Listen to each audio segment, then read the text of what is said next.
सिद्धार्थ बुद्ध विहार पे संकट आ गया है। नोएडा अथॉरिटी ये लोग इसे सीज करने के लिए आ रहे हैं। मैं बीएसपी के लोगों से कहना चाहूँगा, यदि 2024 में तुमको बहुजन समाज का वोट चाहिए, बहुजन समाज पार्टी के लोग जब हमारे ऊपर जुल्म होता है, अत्याचार होता है, अन्याय होता है, बलात्कार होता है, लोगों को मारा जाता है, लोगों को काटा जाता है, मूंछ रखने पे काटा जाता है, टांगे में से गिराया जाता है, कपड़े पहनने पे फाड़े जाते हैं, तब हम देखते हैं कि बीएसपी के लोग आते नहीं हैं।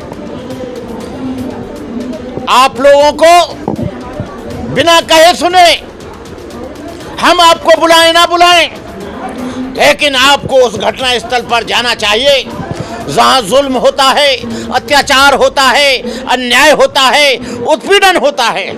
अब देखते हैं कि 2024 में क्या होता है। 2024 का इंतजार करो, हम भी देखेंगे, तुम भी देखना।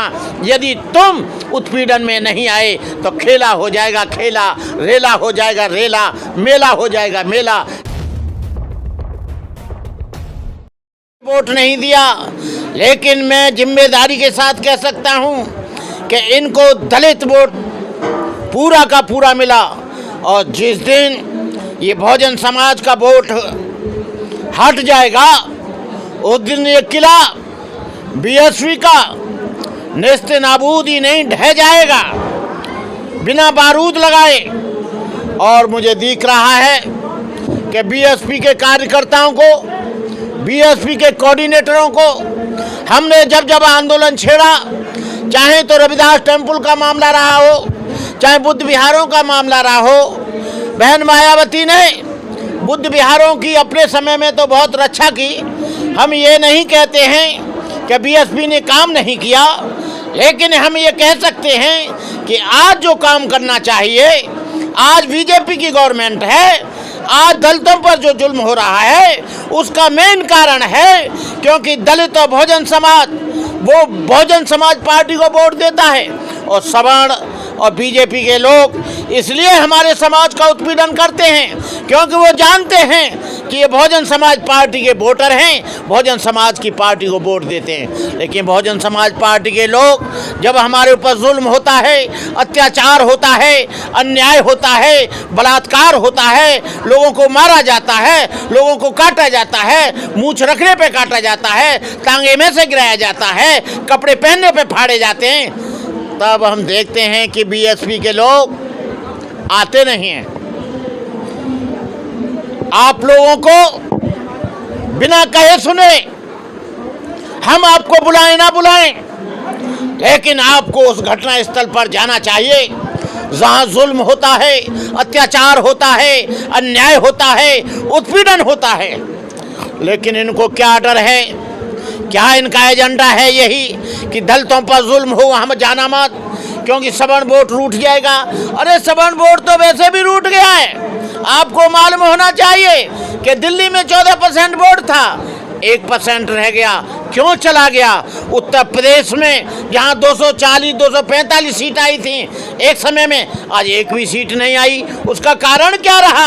इसका चिंतन करना चाहिए, इसका मंथन करना चाहिए, इसके बारे में बीएसपी के लोगों को सोचना चाहिए कि ये वोट में गिरावट कहाँ रही है, आपका वोटर क्यों छिटकता जा रहा है। हम कोई आपके विरोधी नहीं है, लेकिन हम विरोध इस बात का जरूर करेंगे कि आप यदि घटना स्थल पर नहीं आओगे तो हम विरोध करेंगे।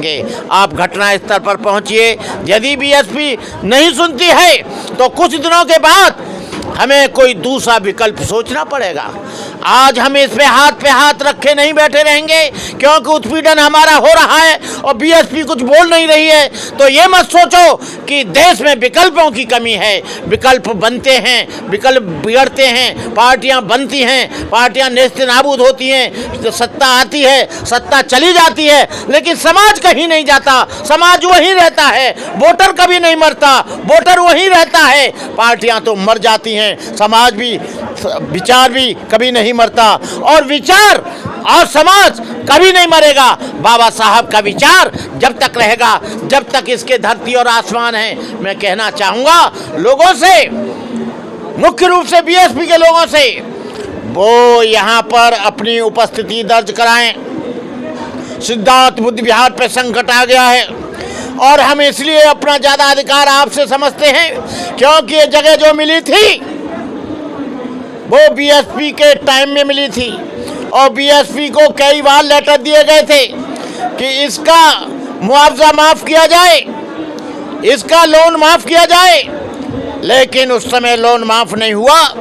इसलिए आज ये घटनाएं हो रही हैं। इसलिए आज ये नोएडा अथॉरिटी के लोग इसे सीज करने के लिए आ रहे हैं। मैं बीएसपी के लोगों से कहना चाहूँगा, यदि 2024 में तुमको बहुजन समाज का वोट चाहिए तो बहुजन समाज पर जहाँ जहाँ जुल्म होता है, जहाँ जहाँ बलात्कार होते हैं, जहाँ जहाँ उनको गलत तरीके से फंसाया जाता है, उन्हें पुलिस मामलों में फंसाया जाता है, झूठे मुकदमों में फंसाया जाता है, उनकी हत्याएं की जाती हैं, तुमको वहाँ जाना पड़ेगा। ये वोट कोई इतनी आसानी से नहीं मिलता है, कड़ी मेहनत करनी पड़ेगी। यदि तुमको यहाँ पर 2006 वाला समय लाना है तो उसके लिए तुमको घर घर जाना पड़ेगा, हर मौके पर जाना पड़ेगा, हर घटना स्थल पर जाना पड़ेगा, लोगों से मिलना पड़ेगा, उन महलों को छोड़कर झोंपड़ियों में जाना पड़ेगा, मालदार लोगों के लड्डू पूड़ी छोड़कर आपको झोंपड़ी में जाना पड़ेगा, चटनी से रोटी खानी पड़ेगी। यदि आप ऐसा नहीं कर सकते हैं तो 2024 को आप भूल जाना। आपका समय तभी जिंदा रहेगा जब आप बहुजन समाज के पास आएंगे, उसकी उत्पीड़न सुनेंगे, उसकी समस्याएं सुनेंगे, उनकी समस्याओं का समाधान करेंगे।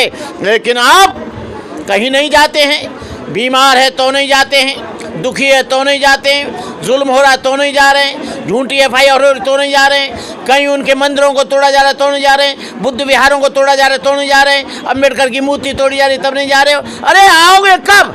लेकिन तुम क्या कहते हो, सत्ता आ जाएगी तो हम सब कुछ देख लेंगे। सत्ता आपकी आएगी नहीं और आप यहाँ पर आओगे नहीं, सत्ता आपकी आएगी नहीं और ऐसे ही ये बहुजन समाज कुटता रहेगा। सत्ता का इंतजार क्यों कर रहे हो? काशी राम ने कहा था ये पार्टी हम लोग सत्ता में आए ना आए, कोई पार्टी का काम हो ना हो, लेकिन समाज का काम होता रहना चाहिए।